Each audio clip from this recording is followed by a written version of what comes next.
지금 이 자리에 예배를 드리러 오신 모든 분들을 주님의 이름으로 환영하고 축복합니다. 함께 이 시간 기도하겠습니다. 사랑하는 하나님 아버지, 오늘도 이 새 아침에 예배를 드릴 수 있도록 인도하여 주시는 은혜 감사드립니다. 하나님, 이 아침에 우리의 예배를 기쁘게 받아주시옵소서. 주님 홀로 영광 받아주시옵소서. 주님만을 예배합니다. 주님만을 원합니다. 하나님의 말씀을 듣는 우리에게 주님의 은혜와 지혜로 함께하여 주시기를 이 시간 구합니다. 주님 인도하여 주시옵소서. 주님 함께하여 주시옵소서. 주님께 맡겨드립니다. 주님 사랑합니다. 감사드립니다. 예수 그리스도의 이름으로 기도드립니다. 아멘. 오늘 설교의 주제는 매일 매순간 예수님을 믿습니다입니다. 매일 매순간 예수님을 믿습니다입니다. 우리 함께 1절에서 3절까지 요한복음 3장 1절에서 3절까지 말씀 읽겠습니다. 시작. 그런데 바리새인 중에 니고데모라 하는 사람이 있으니 유대인의 지도자라. 그가 밤에 예수께 와서 이르되 라삐여, 우리가 당신은 하나님께로부터 오신 선생인 줄 아나이다. 하나님이 함께 하시지 아니하시면 당신이 행하시는 이 표적을 아무도 할 수 없음이니이다. 예수께서 대답하여 이르시되 진실로 진실로 내게 이르노니 사람이 거듭나지 아니하면 하나님의 나라를 볼 수 없느니라. 바리새파 사람 가운데 니고데모라는 사람이 있었습니다. 그 사람은 유대 사람의 한 지도자였습니다. 그는 밤에 예수님께 와서 말했습니다. 그런데 니고데모가 밤에 온 이유는 사람들의 눈에 띄지 않는 시간을 택한 것입니다. 예수님에 대하여 좋지 않은 감정을 가진 다른 유대자 지도자들에게 자극하지 않기 위해서, 눈에 띄지 않기 위해서 그는 두려운 마음이 있었기 때문이었습니다. 그가 이렇게 말했습니다. 라삐여, 우리는 당신이 하나님께로부터 오신 선생님인 것을 알고 있습니다. 하나님께서 함께 하시지 아니하면 선생님이 행하신 그런 표적을 행하실 수 없습니다. 예수님께서는 대답하셨습니다. 내가 진실로 진실로 네게 이르노니 사람이 거듭나지 아니하면 하나님의 나라를 볼 수 없다. 니고데모는 예수님의 존재와 하나님과의 사역을 연관지어 예수님을 선생님으로 인정하긴 하였으나 메시아라는 사실을 알지 못했습니다. 니고데모의 말을 들으신 예수님께서는 니고데모가 왜 예수님을 찾아왔는지를 아셨습니다. 그리고 그에게 하나님의 나라에 대해 말씀하셨습니다. 하나님의 나라를 볼 수 있으려면 조건이 있었습니다. 그 조건은 거듭나는 것이었습니다. 거듭남이란 위로부터 태어나는 건 하나님으로부터 하나님의 은혜와 능력에서 새로 태어나는 것을 의미했습니다. 우리 함께 4절에서 8절까지 말씀 함께 읽겠습니다. 시작.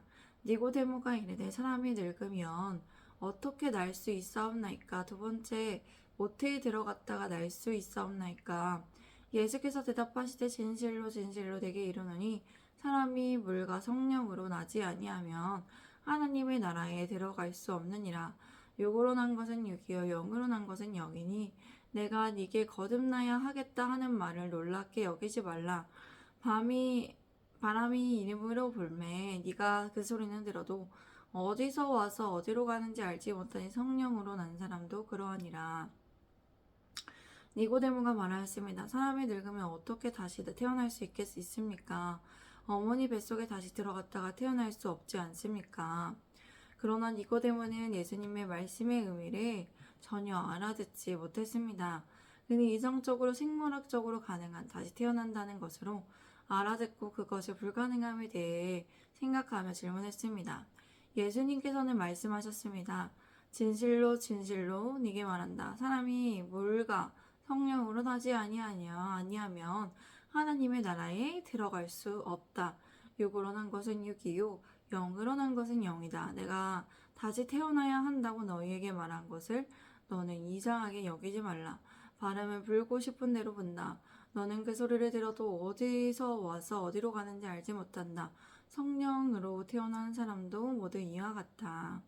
예수님께서는 거듭남에 대해서 보다 명확하게 설명해 주셨습니다. 물과 성령으로 나지 아니하면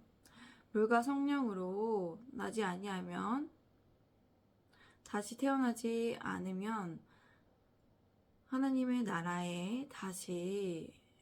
나라에 들어갈 수 없다라고 말씀하셨습니다. 물이 의미하는 것은 죄를 씻는 것입니다. 물은 회개와 정결을 뜻합니다. 그리고 성령님의 임재를 말하는 것으로 회개하고 예수 그리스도의 이름으로 세례를 받는 자에게 제사함을 얻는 자에게 성령의 선물이 주어지는 것입니다. 그러므로 하나님의 나라를 볼 수 있으려면 회개하고 예수 그리스도의 이름을 믿고 세례를 받고 제사함을 받아서 성령의 선물을 받는 자, 그러한 자가 하나님의 나라를 볼 수 있고 하나님의 나라를 들어갈 수 있습니다. 예수님을 영접해야 믿어야 그러한 사람들에게 예수님께서 성령의 선물을 주십니다. 그리하여 하나님의 나라를 이 땅에서도 볼 수 있게 하시고 들어가게 하십니다. 예수님께서는 또한 영적으로 무지한 니고데모가 이해할 수 있도록 성령의 역사를 자연현상인 바람에 비유하여 설명하셨습니다. 바람의 존재를 느끼고 직접 확인할 수 있지만 그 바람이 어디에서 와서 어디로 가는지 알지 못함에 대해서 예수님께서는 말씀하셨습니다. 그것과 같이 사람이 아무도 성령을 다스리지 못합니다.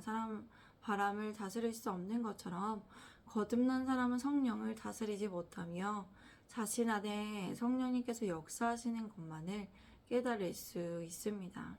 제가 9절에서 12절까지 말씀을 읽겠습니다. 니고데모가 대답하여 이르되 어찌 그런 일이 있을 수 있습니까? 예수께서 대답하여 이르시되 너는 이스라엘의 선생이로서 이러한 것들을 알지 못하느냐? 진실로 진실로 내게 이르노니 우리는 아는 것을 말하고 본 것을 증언하노라. 그러나 너희가 우리의 증언을 받지 아니하는도나 내가 땅의 일을 말하여도 너희가 믿지 아니하거든. 하물며 하늘의 일을 말하면 어떻게 믿겠냐? 니고데모는 대답했습니다. 어떻게 그런 일이 있을 수 있습니까? 예수님께서 말씀하셨습니다. 너는 이스라엘의 선생으로서 이런 일을 이해하지 못하느냐?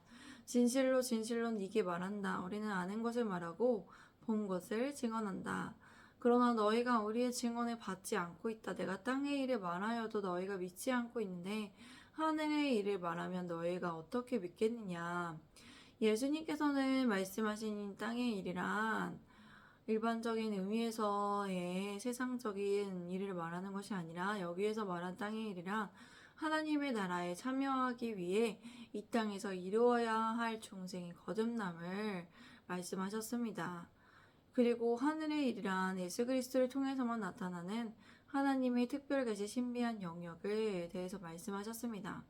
예수님을 영접하지 않고 믿지 않는 자들은 그 누구도 하늘의 일에 속한 일들을 하나님의 계획을 알 수 없고 이해할 수 없습니다. 우리 함께 13절에서 16절까지의 말씀을 읽겠습니다. 시작. 하늘에서 내려온 자 곧 인자 외에는 하늘에 올라간 자가 없느니라. 모세가 광야에서 뱀을 든 것 같이 나도 들려야 하리니 이는 그를 믿는 자마다 영생을 얻게 하려 하심이니라. 하나님이 세상을 이처럼 사랑하사 독생자를 주셨으니 이는 그를 믿는 자마다 멸망하지 않고 영생을 얻게 하려 하심이라. 하늘에서 내려온 사람 인자 외에는 하늘에 올라간 자가 없다.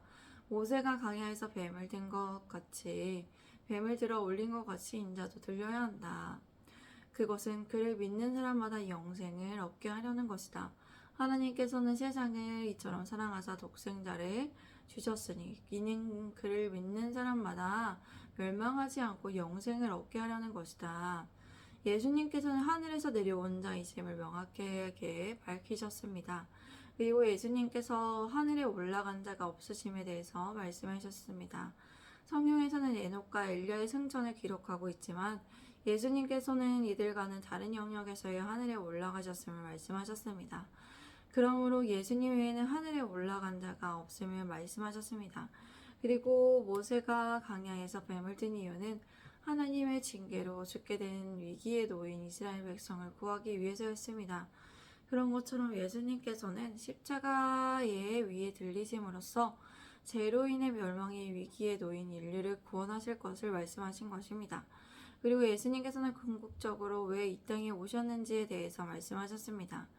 니고데모가 궁금해했던 영생, 하나님의 나라를 어떻게 얻을 수 있는지에 대해서 밝히 드러내셨습니다. 하나님께서는 이 세상을 어떻게 사랑해 주셨는지를 밝히셨습니다. 세상을 얼마나 사랑하셨는지 자신이 하나밖에 없는 외아들을 이 세상에 보내주셨다고 말씀하셨습니다. 그리고 그 독생자를 보내신 이유가 사람들이 멸망하지 않게 하기 위해서 영생을 얻게 하려는 것임을 말씀하셨습니다. 멸망하지 않고 영생을 얻는 방법은 하나밖에 없습니다. 예수님을 믿는 것입니다. 하나님의 아들 예수 그리스도를 믿는 것입니다. 영생이란 영원한 생명을 말합니다. 일반적으로 시간적인 차원에서는 영원히 죽지 않고 지속적으로 살아갈 수 있는 건 그런 영원한 생명을 말합니다. 그런 단순히 그런 차원이 아니라 영생이란 우리가 알고 있는 예수님께서 말씀하신 영생이란 하나님과의 영원한 친교에 들어가는 것을 말합니다. 하나님께서 인간을 창조하신 원래 목적대로 하나님과의 단절되지 않고 하나님과 함께 영원한 교제 친구로 들어가는 것을 말합니다. 그런데 예수님을 믿는다는 것은 한 번의 고백으로 지속하며 효력을 가지는 것이 아닙니다. 믿음이란 매일 매순간 믿음을 살아내는 것입니다. 삶의 모든 과정을 통해서 고백되는 것을 의미하는 것입니다. 그러므로 우리가 행위가 없는 믿음으로 살아가는 것이 아니라 우리가 행위만을 강조하는 믿음으로 마음에서 믿는 것으로 살아가는 것이 아니라 우리의 마음과 말과 행동이 일치되는 예수님을 믿는 믿음으로 이 땅에서 매일 매순간 지속적으로 이 세상에 살아가야 합니다. 하나님께서 하늘에 불러주실 때까지 우리가 죽는 날까지 우리는 이 세상에서 주신 사명을 가지고 하나님을 믿는 믿음으로 이 땅에서 하나님의 말씀을 지켜 행함으로 살아가야 합니다. 우리가 믿음의 선한 싸움을 싸우며 믿음을 굳건하게 지켜나가야 합니다. 우리 예수님의 제자된 교회가 늘 언제나 예수님을 향한 믿음을 굳건히 지켜나가시기 바랍니다. 매일 매순간 예수님을 우리의 마음의 주인으로서 모셔드리고 예수님을 우리의 왕으로서 모셔드리고 우리가 주인 되는 것이 아니라 예수님께서 우리의 왕이 되시며 주인 되심을 매일 매순간 믿음으로 고백하시며 믿음으로 행함이 있는 믿음으로써 우리가 말과 마음과 행동이 일치되는 그 믿음으로 매일 매순간 살아가시기를 바랍니다. 함께 이 시간 기도하겠습니다. 사랑하는 하나님 아버지 참 감사드립니다. 오늘도 주님 안에 믿음으로 살아갑니다. 주님, 우리가 주님의 말씀으로 비춰 살아갑니다. 말씀으로 비춰 영원한 생명, 주님의 영원한 교제에 이르게 되었음을 믿으며 우리가 매일마다 주님을 의지하고 주님을 신뢰하며 주님께 묻고 주님께 말씀을 드리며 그리고 또 주님의 말씀에 순종함으로 주님께 묻고 대답을 듣고 말씀에 순종함으로 이 땅에 살아갈 수 있도록 주님의 은혜를 내려주시고 주님 함께하여 주시고 주님 우리를 거룩한 길로 선한 길로 인도하여 주시옵소서. 하나님 아버지, 우리가 주님의 은혜 안에 머물며 정말 주님의 뜻대로 살아가는 우리가 모두가 되게 하여 주시옵소서. 주님만을 바라며 주님의 뜻에 정말 걸맞는 우리 모두가 될 수 있도록 예수님의 제자된 교회가 되게 하여 주시옵소서. 예수님의 제자된 교회로 세워주시옵시고 우리가 매일마다 매순간 정말 주님을 우리 주인으로 왕으로 모실 수 있도록 주님 함께하여 주시고 은혜를 내려주시고 우리를 붙들어 주시고 능력을 주시고 이 새 아침에 주님의 은혜로 살아가게 하여 주시옵소서. 주님만을 의지합니다. 주님만을 신뢰합니다. 주님만을 따라갑니다. 주님 사랑합니다. 감사드립니다. 예수 그리스도의 이름으로 기도드립니다. 아멘. 감사합니다. 오늘도 함께 해주신 모든 분들을 주님 안에서 사랑하고 축복합니다. 샬롬. 오늘도 주님 안에 좋은 하루 되세요.